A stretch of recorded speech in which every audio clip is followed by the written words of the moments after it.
No, I'm scared. I don't want to do it. Turn off the episode. I'm too scared now. I was thinking of doing... We're back. We're back. Oh, we're doing it. It's like the...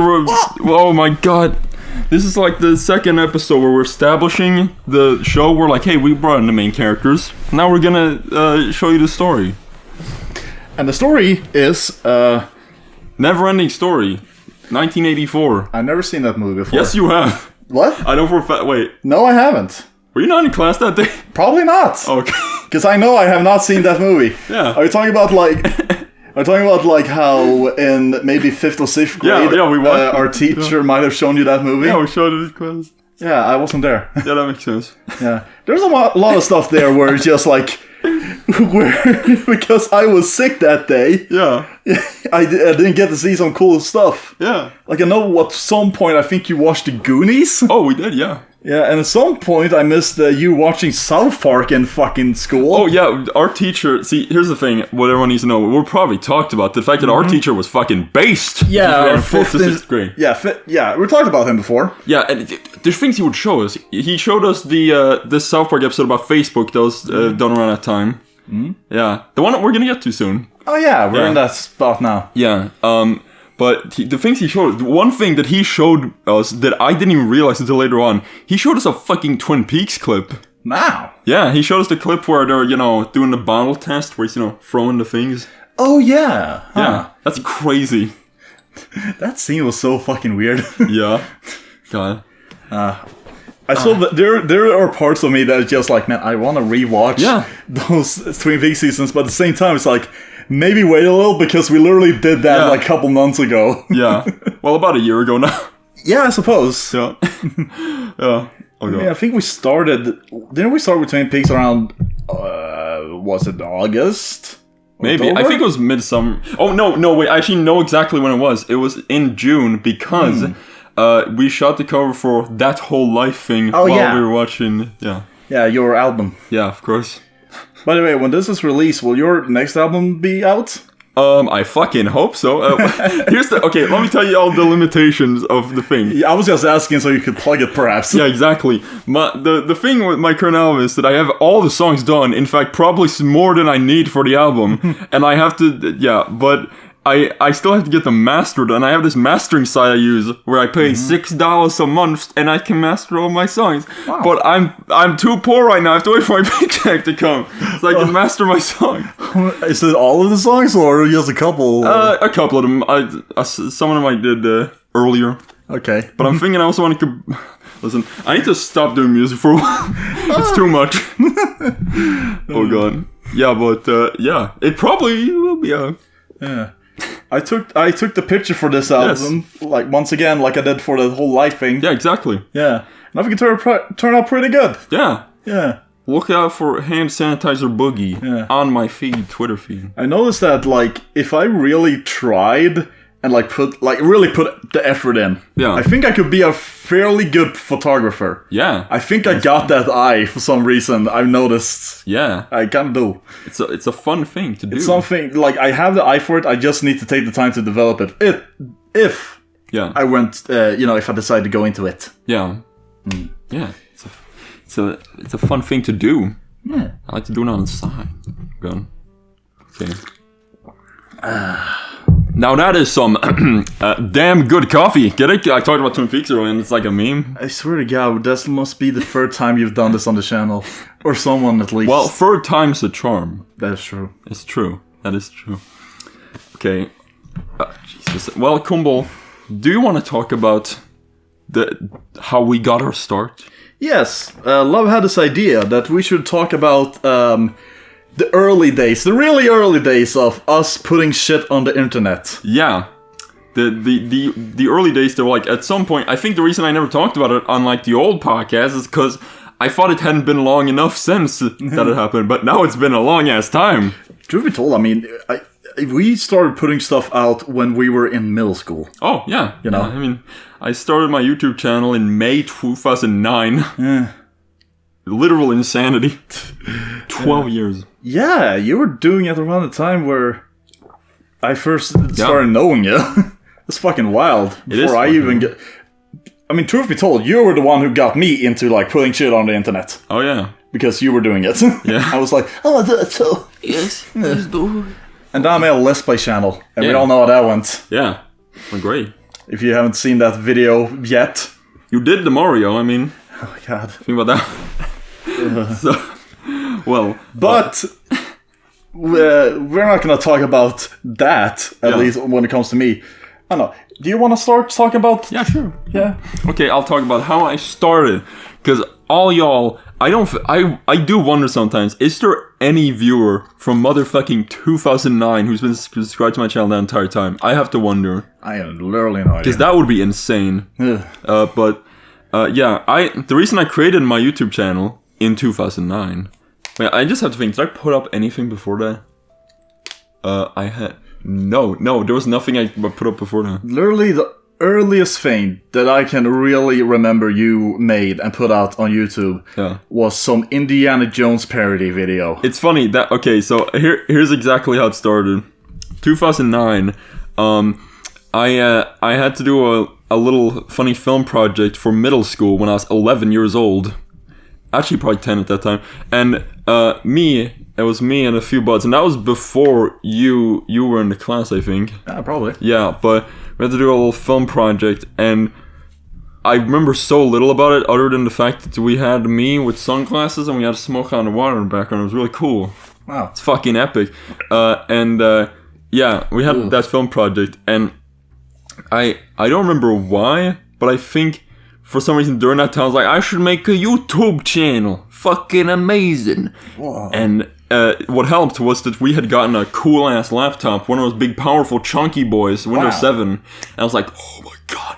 Okay, I gotta ask. Yeah. Were there any YouTubers in particular that inspire you to Well, do that? funnily enough, the early YouTubers that inspired me were... this is a YouTuber that is completely, like, basically forgotten now. SMP Films. Does anybody remember the Mean Kitty song? Do you remember that one? It was hey, really little don't know. Sparta. I don't know. Listen, it is super... It's an ancient internet meme, but... I mean, we're talking like lolcats era shit. Yeah, but it was a video about a cat who has a mean ass... about a guy who has a mean ass cat and he fucking roasts him. That was a song. And that was one of the things that inspired me. But also, I'm trying to think, probably a lot of sketch channels at that time. You mean like Smosh? Yeah, kind of like that. I know there's some Swedish ones too. Yeah. I think it's... Actually, the Dunderhumor. Dunderhumor. That is a channel where like Swedish viewers are gonna be like, yeah, fucking Dunderhumor! Yeah, and everyone else is gonna be like, what? Yeah. Because they're actually kind of pretty popular in this country. Yeah, exactly. They got... Them and this other YouTube channel called I Just Want to Be Cool. Yeah, that one got big. That one is Big. that shit got on like Swedish television, their own series on Swedish television. I Just Want to Be Cool was one of those channels that it made me sad that I couldn't share them with most of the people. Because they're generally funny. They're really, really funny. And Yeah. But, okay, so... I was inspired by a lot of those things. I don't think I was super inspired by the animators early on because I didn't do animation. I didn't do that. All I did was draw. And I did some MS Paint shit early on where I did the, animate by doing the frame in MS Paint. Maybe some pivot shit. Oh, actually, I specifically remember you doing pivot stuff in middle school. Yes, though that was a tiny bit later because I started doing the MS Paint thing. And if you want an example of how that shit looked like back then, look up SpongeBob Robs a Bank or whatever the fuck it's called. That's basically what it looked like. And I did so many of those. All of that's deleted now. Yeah. That's Actually, sad. The first video on my channel, I remember the first video was called, what was it? Aerosmith Tribute. And what it was Google images of Aerosmith with the song Dream On by Aerosmith. Yeah. So that was because that was when the Guitar Hero game came out with them. So that's why I did that. And that was You know what I just randomly remembered? What? It's like, okay, do you remember it was either 5th or 6th grade? Yeah. Where we decided everyone in the classroom, we got this basically we had to make a blog. Yeah. Remember that? Yep, I remember that. Yeah. And I remember what I did on that blog. All I really did was I did like video game reviews. Oh yeah. and like attached the like trailer for the video game. Yeah. On there. That's what I did. That was so fucking bizarre. Yeah, that's like, damn, I just randomly remembered that. Yeah, one of the early things I did that in massive fucking air quotes caught on was the series Donald Duck parody. Oh yeah. It was a series where I took old like 30s, 40s Donald Duck cartoons and I made unbelievably unfunny edits of them. and I can barely remember anything about them now, but they remain movie maker. And that might have been inspired by the fact that there was this big trend at the time on Swedish YouTube of like these really, really raunchy, dirty as fuck like parody dubs of Donald Duck cartoons. Yeah, exactly. Like one of them I specifically remember was called Sagan om Pungsäcken. Yeah, I remember that one. Which means the story of Ballsack, basically. Yeah, and it's sort of a parody of the Swedish title for Lord of the Rings. Yeah, which was another thing that had all these really raunchy, like stupid dubs of, like, Lord of the Rings dubs. God damn, yeah. Yeah, that's just like a little piece of Swedish YouTube history. Yeah, exactly. And, yeah, but the moment I started actually making animated content, the first ones were the pivot stick figure shit, and I did some very shitty ones, but then I actually got kind of good at it. The later ones, slightly better. And I know the exact day I first started using Flash, and I actually became a big boy. It was Halloween 2011, was when I first got Flash. I went into a store, I bought it, I said, thank you so much for the copy of Flash. And then, I was having a weird sleepover. I was tweening balls around and I was like, this is fucking epic. But the first cartoon I ever made in Flash, a modern masterpiece, frankly, a Troll Christmas. Oh, yes. Which was something I made mostly during school time on my laptop. Which, once again, you can see our, if you watch our us reacting to old videos, it's in there. Yeah, it's a little commentary on that. But, the funniest thing about that video is if you're a Flash boy, or an animator in general, something you might notice about that video is the fact that I didn't know how to tween something to make something automatically go somewhere. So the entire thing, I literally moved every single thing during every frame, just manually everywhere. And it looks janky and horrifying. After I made a Minecraft parody, I was on a roll. But yeah, that's kind of how it happened. Yeah, that's the meme. I remember being impressed by it because I was just like, bro, I know an animator. Yeah, it's animation, bro. Wow. Oh yeah, and there was an unfortunate part in A Troll Christmas, as you might have seen, as you watched the funny commentary, where I made it was a big theme around that time to be like, hey, Ed Gould's gonna be cancer, it's gonna happen. Didn't happen, but, Yeah. Rest in peace, buddy. Yeah. You are an inspiration. Ed Gould is, like, probably the biggest inspiration to both of us. Yeah, definitely, like, that. The day he died, it actually was, like, it was like a moment. It, like, changed everything. Yeah. That felt like almost the beginning of the end of the Flash community, frankly. Yeah, no. No, fucking Westworld definitely inspired me to, like, just really introduce me to the idea of, like, wow, like, making your own series and putting it on, like, on the internet. Yeah. However, I was never an animator. Yeah. I just drew stuff. And what I drew often was comics. Exactly. Which I still do. Yeah. And a lot of the old ones are really shit. Yeah. Okay, so now we're gonna get into where I fucking started. Okay, so as I said before, yes, love was a big inspiration for me to put shit on the internet. And what that started as was me putting, making these MS Paint drawings and putting them on Facebook. Yeah. And yeah, they sucked. Because I remember specifically, I would use the line tool a lot. Yeah, I remember that. In my old, so, I don't know. Then at some point I moved on to DeviantArt for a little while. Yeah. Put my stuff there. And then, eventually, and of course, you know, there was the whole fucking Let's Play channel, but we're not going to talk about that. Oh yeah. But basically, but no, well, I can say this. The reason I stopped doing the Let's Play channel bullshit was because I realized, man, I'm having way more fun drawing these like little intro cards and like the thumbnails for this. Maybe I should just maybe I should just focus on art. Yeah. Maybe I should just draw. Yeah. Because that's more fun than doing these Let's Plays, honestly. But we can't neglect to mention the famous, the collaboration MLP commentaries. Thank you. We love epic collaboration. You know what's so funny? What? We were going to talk about that in the we also reacting to old videos. There are points in that video where I hint towards us watching that. Yeah. You might hear. But we did record it. Yeah. But we decided to cut it. Yeah. Yeah. But basically, yes, we did an LP commentary series. Yeah. By the way, for those not aware of this abbreviation, it's My Little Pony: Friendship is Magic. It was big in the early 2010s, the big brony culture. Yes, we were bronies. Yeah. As some of you know. Because the series was pretty good. Yeah. Yeah. And I was inspired by other people doing commentaries of the show. Yeah. To have me and Love do it. Yeah, and we did it very professional. We actually went to a studio. It was like... It was in my bedroom. Yeah. And Bandicam. Yeah. First I started with Screencast-O-Matic. Yeah. Oh, yeah. Then I went to Bandicam. When we were professional.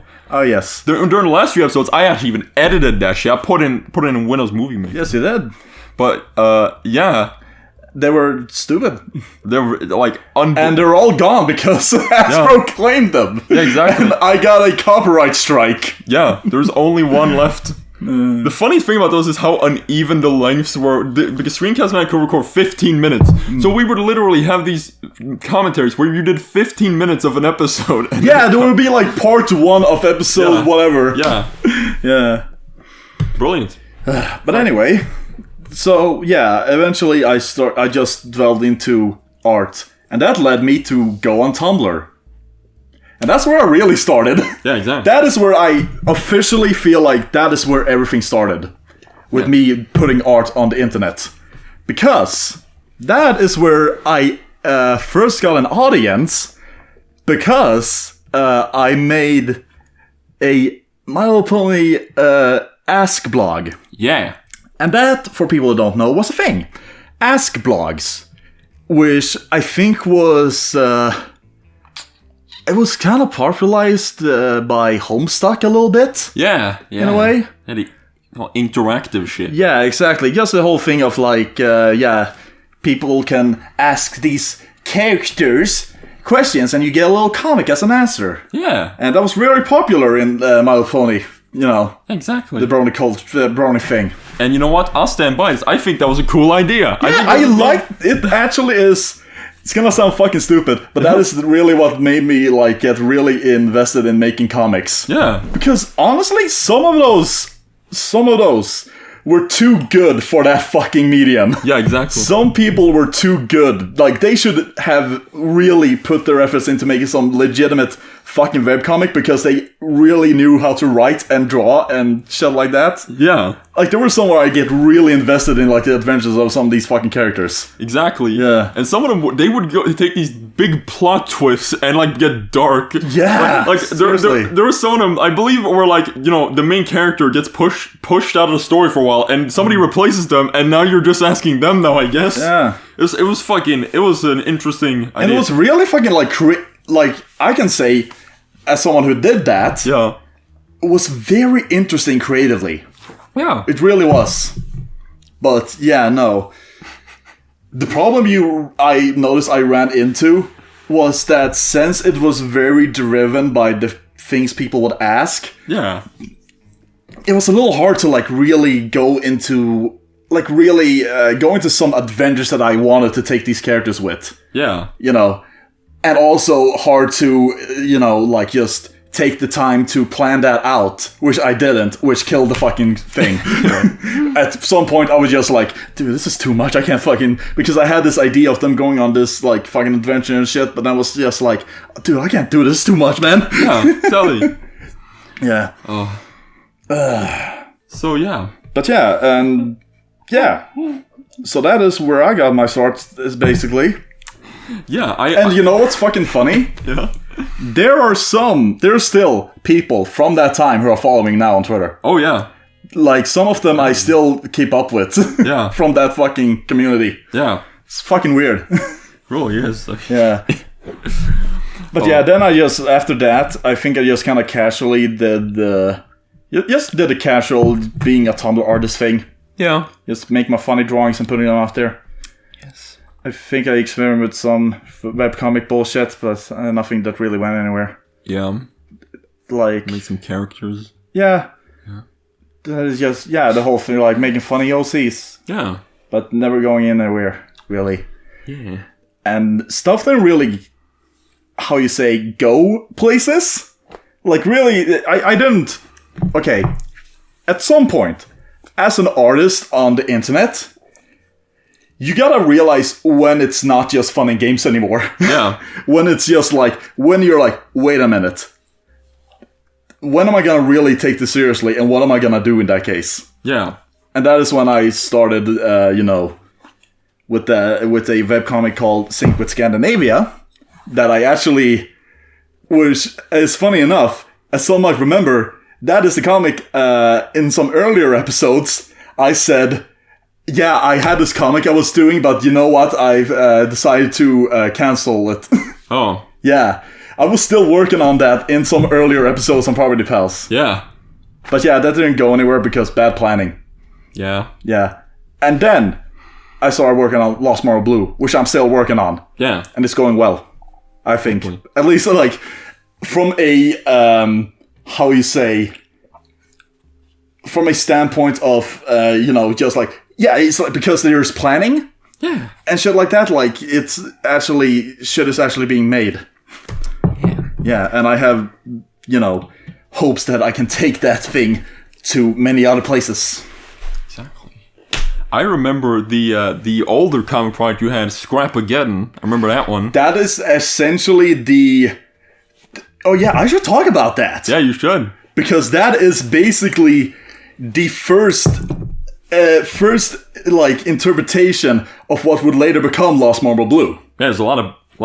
Yeah, no, it literally is just like Lost Marble Blue is literally a reboot of this project I had called Scrapageddon, which was actually in high school. The last year of high school, I was doing because I was studying aesthetic designs. We got this assignment to basically create something. And I can't remember the specifics, but it was basically like create something, be it a product or whatever the fuck. As long as it has something with art and design to do with, just, yeah. And my idea was to create a pitch, essentially, for a webcomic. And basically what that entailed was me just, like, making a fuckload of concept art, building this world to make comics out of. Yeah. But, yeah, and then I did. I think, and I got a pretty good grade on it, too. But then I kind of, for whatever fucking reason, was like, nah, I don't want to do this. I'm going to do something else. Yeah. And then I did Sync with Scandinavia. And then, after that, I was like, nah, you know what, maybe I actually do want to do the Scrapageddon thing. But you know what, I'm going to redo it in a different way. That happens to a lot of artists, frankly. Yeah. When they have an idea, they're like, no, and then later, like, well, that was a good...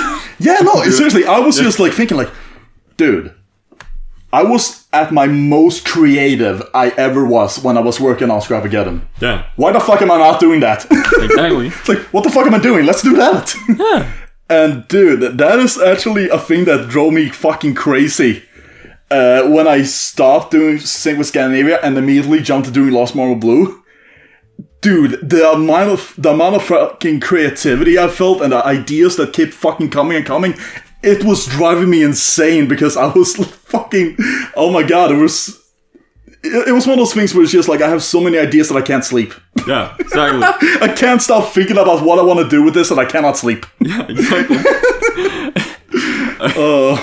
Yeah, sometimes you start feeling like you're one of those conspiracy theorists, but for fictional things. Because sometimes people are like, they make up these like, oh, the frog people, and but I feel like sometimes you get like that with your stories. You're like, and this connects with this and that, and I can do this and this and that. Yeah, yeah, it's real.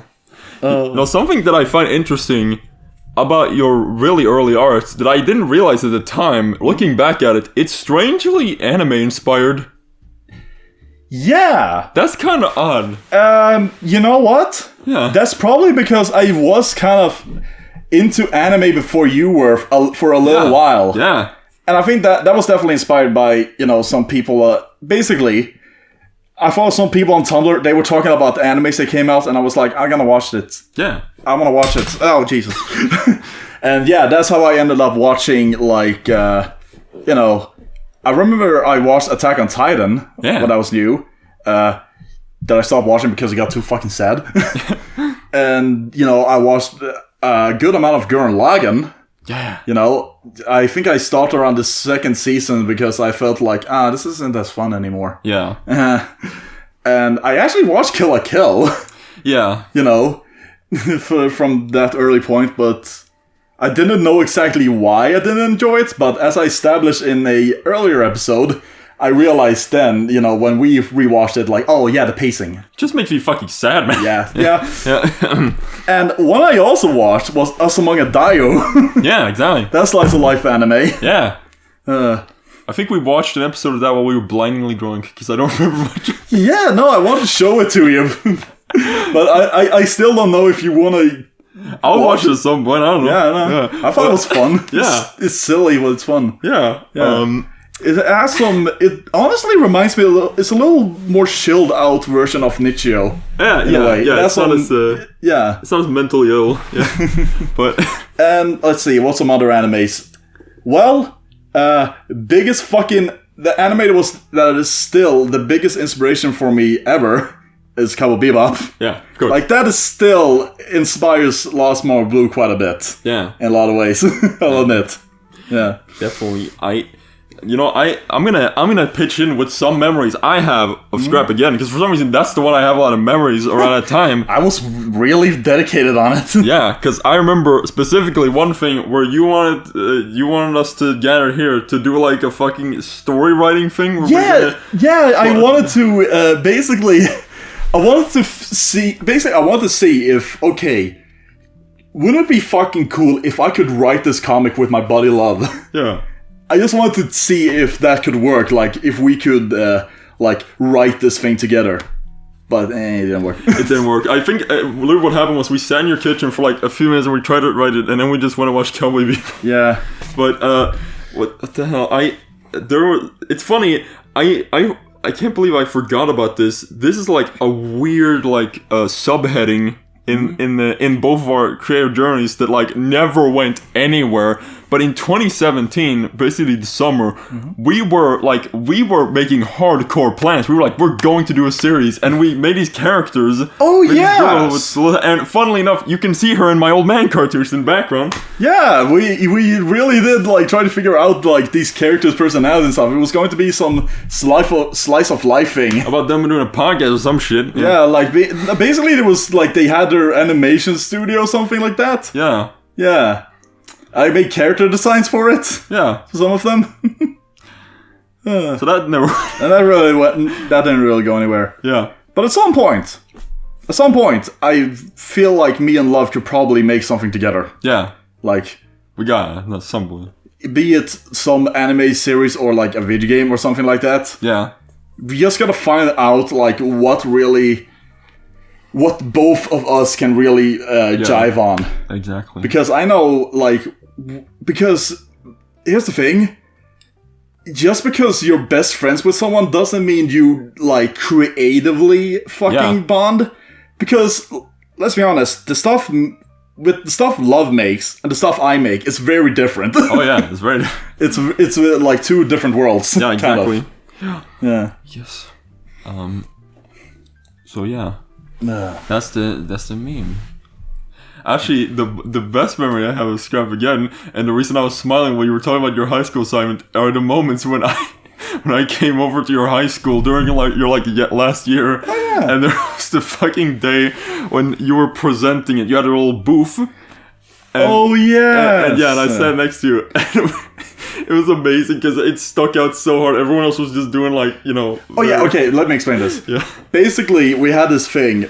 It was almost like basically they essentially set up a conference thing. Yeah. In the school where everyone in the class got to show their thing that they were working on, basically. Yeah. For the exam thing. And I didn't just show the scrap again and stuff, I also just showed my general art. Exactly. Yeah. Just me as an artist. Yeah. And yeah, I stuck out as a sore thumb among them. Yeah. Because, here we have some people who are like entrepreneurs, like trying to do this design work, like making products. And here we have this goofy fucking cartoonist. Yeah. With his goddamn pin-up rockabilly inspired cartoons. Yeah, exactly. It was so fucking weird. Do you know what's funny? What? I got a lot of compliments for it. Yeah. Like I think a lot of people were actually really into it. Yeah. Which is cool. Yay. Yeah. I also remember there was at some point when we went downstairs and we had to hear some guy's song, and I was like, that was the worst fucking. What do you say? No, there was some point where we went downstairs with the conference, and we had to hear some guy's song he had made, and it was the worst thing I've ever heard. I know. Oh. Fuck you, Billy. That's right. I know your name. Billy isn't even a common name in Sweden. Billy the Kid, that's his name. My computer trip. What a nice segue, love. Yeah. Listen, I'm a master of segues. That's why I write them. I'm like, get it. And then you ride off a cliff. Exactly. That was the story. No, okay. See, there's an arc here because last time, dude, I literally just like went total, like my brain shut off and I just kept fucking talking. Yeah, exactly. It's one of those moments. Funny. Yeah, exactly. And those are good moments. Yes. But here's the thing. There's an arc here because the last few things I've been talking about how my computer is all wobbling. It's wobbling. Have you even mentioned? No, you haven't mentioned on the podcast that your computer share has been wobbling. Holy shit. Okay, so my computer chair has been a wobbling. I've been wibbly. Yes. Because it's a fucking stupid chair that, frankly, it should have broken beforehand because I found it at a fucking dump. I should contextualize that. It wasn't in a fucking trash thing. It was like, you could place things there that you don't want. It was drenched with old milk. Yes, it was drenched with old milk. An old man was sitting in it. I was like, get up! But I was frankly surprised it even lasted that long. But there was like a metal thing under it that slowly started to like bend off. Like, oh no. That's what made it wobble.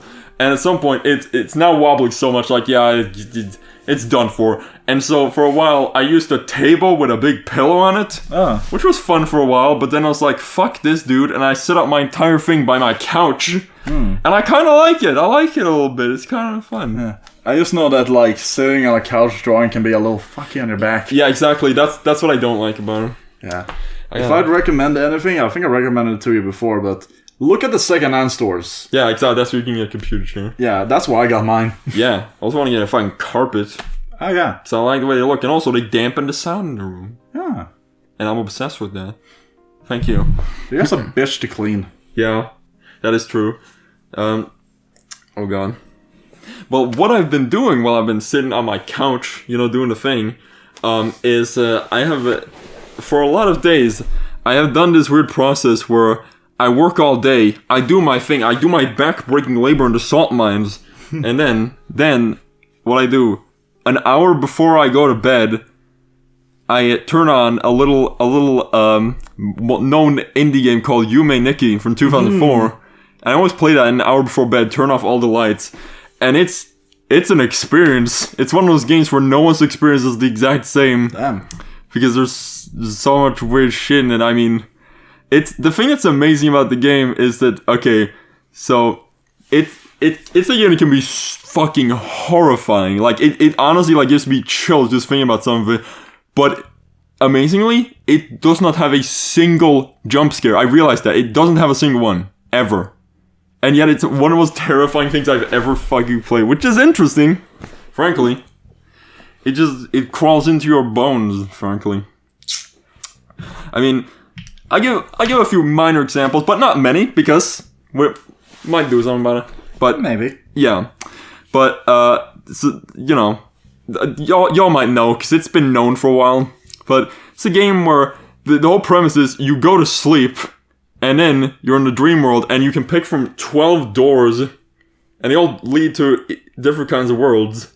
To give an example, there's one you walk into, and it's eyeball world. There's just eyeballs all over the ground, wow. And a weird Aztec guy floating around in the background, and the music is just freaky electronic noises. Damn. And there's many different kinds of things like that, but all of them fractal into each other. There's like worlds within shit. It's freaky. And sometimes when you're sleeping, when you go into dream world, you can get back into the bed and go into the second dream world. It's like a 1 in 100 or something chance. And yeah, scary. That was the meme, everybody. Cool. So play the game. It's free on Steam now. Wow, really? Yeah. Cool. Yeah. Well, Kumbel, we're gonna get to the real controversial shit. Oh, yes. The most timeless topic on our fucking topic list. Yep, here it is. This is the topic that will get us killed. We will get like footage in the news of people like being like, we will kill Kumbel and Cricklin. Yes.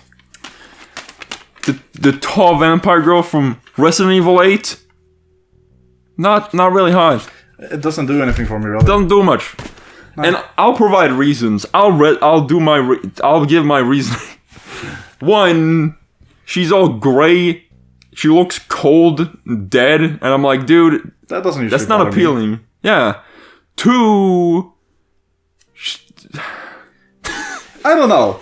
I think it's a case for me. I think it's just a case of just like how people like how people reacted to it, and me being like, I can't find something hot if literally the entire internet is like, yes. I'm like, okay, calm down. It's it's almost like a how you say overhyped thing. Yeah. Where it's just like, I don't see what you're seeing. But it's also just that, like, I can't feel disgusting if the entire rest of the internet likes it too. And what's the point then? What's the point if I can't feel deep shame? Yeah. Not deep shame. Listen. Okay? I'm sorry, everybody. I know we've lost your respect at this point, but we'll try anyway. For those who haven't just snapped their computer in half. Yeah. For those that haven't done it, hey, here we go. Here's how she looks. She's all like...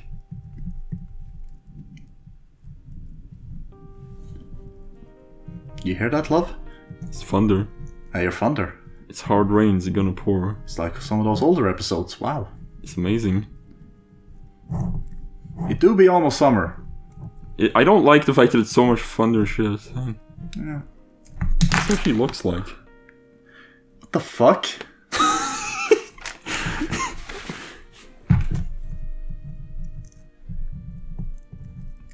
Okay, well, we're gonna get... Take a picture of that and put it on the fucking TV thing. Yeah. That was fucking... that moment was freaky, because I just started hearing the thunder as I was drawing, and then I just heard hearing the like... And like, what the fuck's going on? It was a motorcycle. Yeah, I know. You know, fuck. Yeah. That's horrifying. I don't want to... I don't ever want to reference Fortnite, but it literally looks like one of those fish stick things from Fortnite. You like fish sticks? Yeah. He's a gay fish. Wow. Thank you. That was a nice 2009 joke from South Park. Okay, so let's cut the crap, as one says. Let's get to the music talk. How long has this episode been so far? 40 minutes. Okay.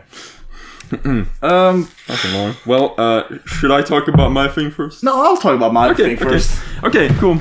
Because I think yours is gonna be more interesting than mine. I'll give some context first. Okay. We did an album trade. Kumbel's, I gave him Bringing It All Back Home by Bob Dylan. Yes. I'm just gonna give some context on my personal experience with Bob Dylan. Because Bob Dylan is one of those artists that, like,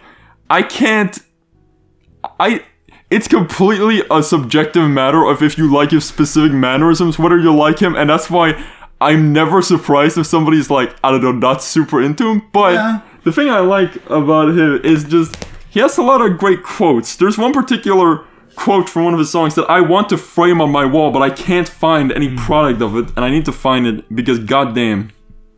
Hold on. Let me just find it, because this is my, it's one of my favorite quotes. Yeah, here it is. This is a quote from a song from his first album from 1962. It's, a lot of people don't have much food on their table, but they got a lot of forks and knives, and they gotta cut something. People don't want to print that on shit because they know it's too powerful of a fucking quote. They fear it. That is literally like a more, how you say, poetic version of Eat the Rich. Yep, pretty much. And yeah. Sorry. So anyway, my experience with Bob Dylan has been... It's kind of like how it was for me with Breaking Bad, where it's just like, this thing everyone is just like, oh, it's the best thing ever. And now just like, it probably is. I just haven't gotten around to it yet. Yeah. But now that I have listened to Bob Dylan, it's just like, yeah, I should listen to this more. Yeah, it's... Because it's fucking good, and it's actually, like, it really... Like, I like blues. Yeah. So why the fuck have I not listened to Bob Dylan? It's like, what the fuck?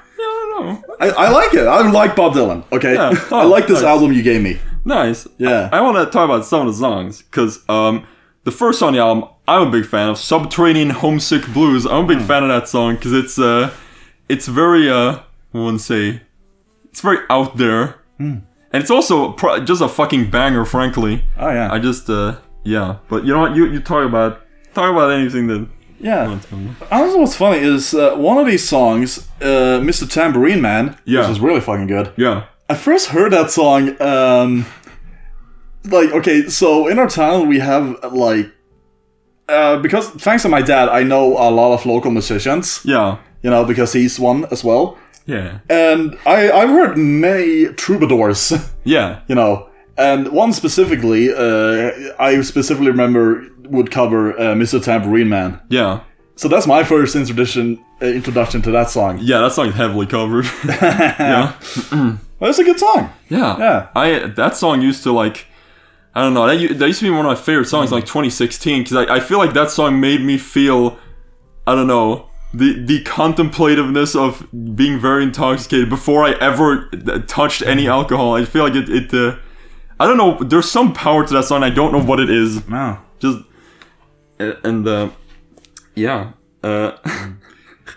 Yeah, I think, if I have to say what my, I should probably preface, this is one of those cases, it's only happened once before. Yeah. Where, I only, usually I like to do, like, listen, before I talk about the album trade things. Yeah. I like to listen to the album 2 times. Yeah. I won't listen to this one time. Yeah. Because I didn't, I forgot to listen to a second time, so. But what I can definitely say. Yes.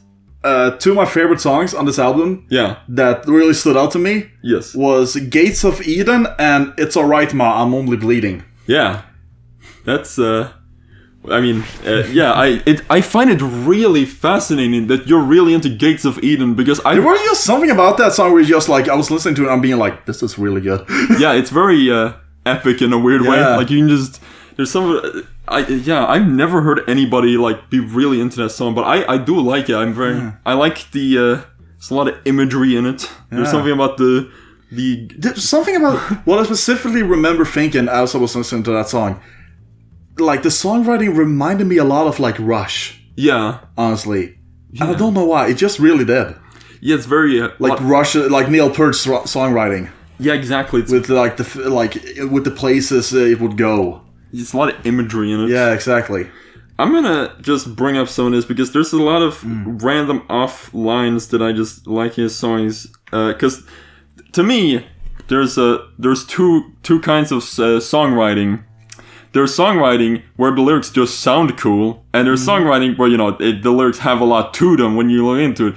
And I think Bob Dylan kind of has both. But I think he's just very good at stringing together lyrics that sound cool. Like, let's see, where's the one about the... damn. See here? Yeah. my god. No.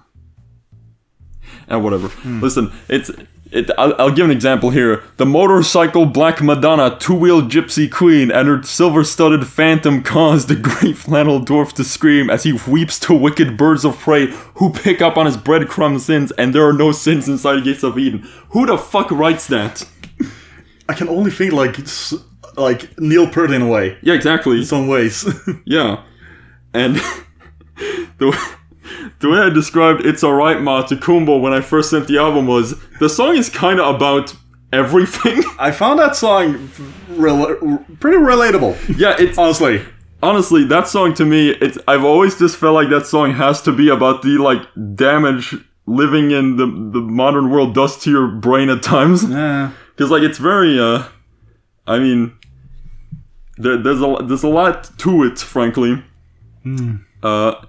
But yeah, I mean, there's of course this line: advertising signs, they con you into thinking you're the one that can do what's never been done, that can win what's never been won. Meanwhile, life outside goes on all around you. It's a lot of great lines in that song, and it was actually recorded in one take. Wow. Yeah, which is insane. Because the recording process for his free Electric Trilogy albums in the mid-60s is so wacky, because, you know, he didn't do any rehearsals, they just recorded a million takes of them fucking around. So, like, if you listen to all the takes, they're all slightly different, they just change shit randomly. Didn't the song Outlaw Blues start with, like, a thing where they fucked up? No, that was Bob Dylan's 115th Dream. Oh, okay. Which, that song, I didn't realize at first, when I first heard the album, why they were laughing so hard in the intro. And what I realized when I listened to the outtakes is, the reason they were laughing was because Bob Dylan started singing the song, and for some reason, not a single other musician joined in, and he was just like, what the fuck is going on? And it's so weird, like, why didn't no other musician join in? I don't know, but I like that song because it's just a really strange story. Yeah. And yeah. And there's of course Maggie's Farm. Yeah, that one too. Which, as you said, was a protest song against the idea of making protest songs. Yeah, because everyone was mad at him because he wasn't writing the big, you know, protest songs the anymore. big protest songs. Except he kind of still was. They just they were abstract. They were just like how you. I would assume you had to think a little more. Yeah, exactly. When listening to them. And the main thing was that Bob Dylan didn't want to keep playing Discord when he went to BronyCon. They were mad at him, and he was like, "No, man, it was fucked up." So yeah.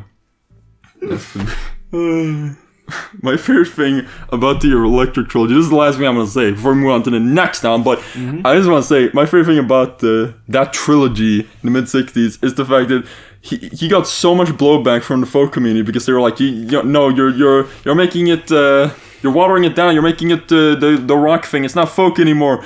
And like him, they fear him going commercial? Yeah, and they were mad at him for having, the backup music and that shit, and after that blowback, there's an album he made called Blonde on Blonde from 1966, where the album starts, and he's got an entire fucking marching band, and the entire song is just like this drunken rambling, and about him, like, I just love that song because it's the biggest fuck you to the entire folk audience.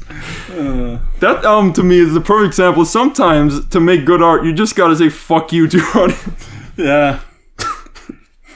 Okay.